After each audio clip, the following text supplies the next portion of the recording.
నోరు మూసుకోవాలి, గమ్మునుండాలి, లొల్లి పెట్టుకోవద్దు, కీసులు ఆడద్దు. నోరు మూసుకుంటేనే ఎటువంటి ఇబ్బందులు రావు అని అంటున్నాడు తెలంగాణ డీజీపీ సారు. ఆవు నిజమేనుల్లా? అరే ఇదేంది, డీజీపీ సార్ ఎందుకు నోరు మూసుకోమంటాడు? అసలు ఏ విషయంలో సారు నోరు మూసుకోమంటున్నాడంటే చూసేయండి మీరే.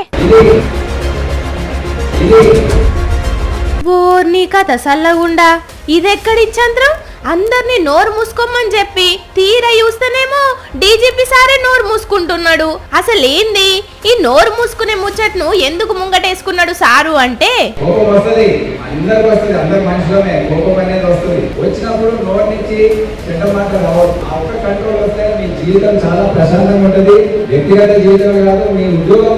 ఇదాట అసలు ముచ్చట. అందరం మనుషులమే కాబట్టి అందరికి కోపం వస్తుంది. ఆ కోపం వచ్చినప్పుడు నోరు మూసుకొని బయటికి పోతే ప్రశాంతంగా ఉంటదట. అందుకే నోరు మూసుకోవాలి అని చెప్తున్నాడు. అట్లనే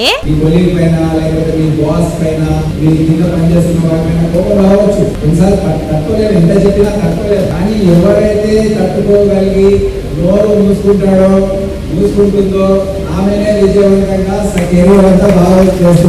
హైదరాబాదు కంటోన్మెంట్ ఏరియాల కలిసి ఉంటే కలదు సుఖం అనే పేరు మీద పెట్టిన ప్రోగ్రామ్ కు హాజరుపడ్డ సారు ఈ మాటలు మాట్లాడుకొచ్చిండు అన్నట్టు. భార్య భర్తలు కోపం మీద ఉన్నప్పుడు ఒకరినొకరు అర్థం చేసుకొని 10 నిమిషాలు బయటికి పోతే అంతా ప్రశాంతంగా ఉంటది. ఉద్యోగాలు చేసే దగ్గర కూడా బాసుల మీద కోపం వస్తే జరంతా ఓపికతోని వ్యవహరించేటోళ్ళే సక్సెస్ అవుతారు, పంచాదులు తగ్గుతాయి అని వివరించే క్రమంలో ఇట్లా సారు నోరు మూసుకొని చెప్పిండు అన్నట్టు. మరి చెప్పింది కూడా నిజమే కదా. ఒక్క సెకండ్ అట్లా నోరు మూసుకుంటే ఎన్ని గొడవలు ఆగిపోతాయి చెప్పుండ్రి. ఇగో ఇప్పటికైనా మించిపోయిందేం లేదు. ఆల్మగల నడమ కీసులాటలు అవుతున్నప్పుడు ఎవరన్నొకరు నోరు మూసుకొని బయటికి పోన్రి ఒక 10 నిమిషాలు. ఏమంటున్నాం?